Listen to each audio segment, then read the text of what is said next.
உரியதோர் தமிழினாலே புகந்து நாள் கதையாய் கூறே திரிபுரம் எரித்தோல் மைந்தன் செந்திலாம் தனக்கு மூத்த சரி கையகரி முகத்து வேலை கணபதி தன்னிரு சரணம் காப்புதாமே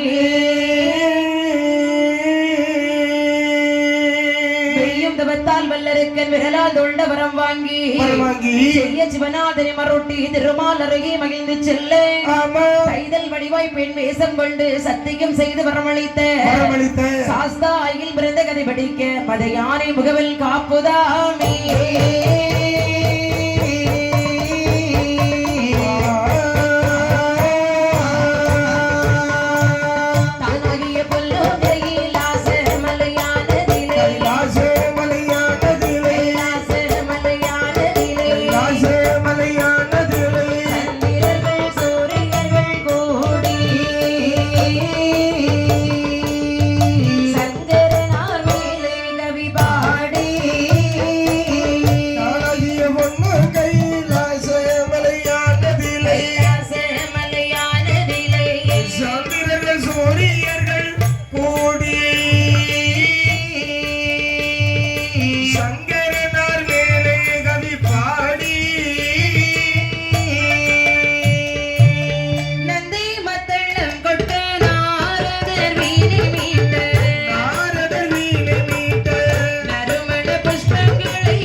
சக்தியாகி பார்வதா தேவி எனது பாகத்திலே அமைத்தவராகவே ஆதிவள்ளி கைலாச மலையிலே பகவானும் பார்வதியும் கொலுவாக அமர்ந்திருக்கின்றார். அப்படி இனிதாக வீட்டில் இருக்கக்கூடிய நாளையில் அதே கைலாச மலையிலே யார் வாழ்ந்து வருகின்றார்கள் தெரியும்? யாரெல்லாம் வாழ்ந்து வருகிறார்கள்? திதி பெற்ற மக்களாகிய தேவர்களும் அதிதி பெற்ற மக்களாகிய இந்த அசுரர்களும் வாழ்ந்து வருகின்றார். தெய்வாதி தேவர்களும் நரை திரை மூப்பு பிணி சாக்காலம் அனுதாமல் வாழ்ந்து வருகிறார்கள். ஆனால் நினைக்கிறார்கள் இந்த அசுரர்கள் எல்லாம் என்ன நினைக்கிறார்கள்? அண்ணே தம்பி, அந்த தெய்வாதி தேவர்களை போன்று நாமளும் நரை திரை மூப்பு பிணி சாக்காலம் அணுகாமல் வாழ வேண்டும் என்று சொன்னால் ஆதி பகவானாகிய சிவபெருமானையே நினைத்து நாமளும் வருகிட வேண்டும். தம்பி, நாம் அனைவரும் ஒன்று சேர்ந்து சென்றால் தான் இந்த காரியம் நடக்கும் என்று அசுரர்கள் அனைவர்களும் ஒன்று சேர்ந்து அப்படி சிவபெருமானை வந்து அடிவணங்கி நிற்கின்றார்கள். அங்கே பகவானை அடிவணங்கி சொல்கின்றார்கள். சொல்வார்கள், ஐயா சிவபெருமானே என்ன நரை திரை மூப்பு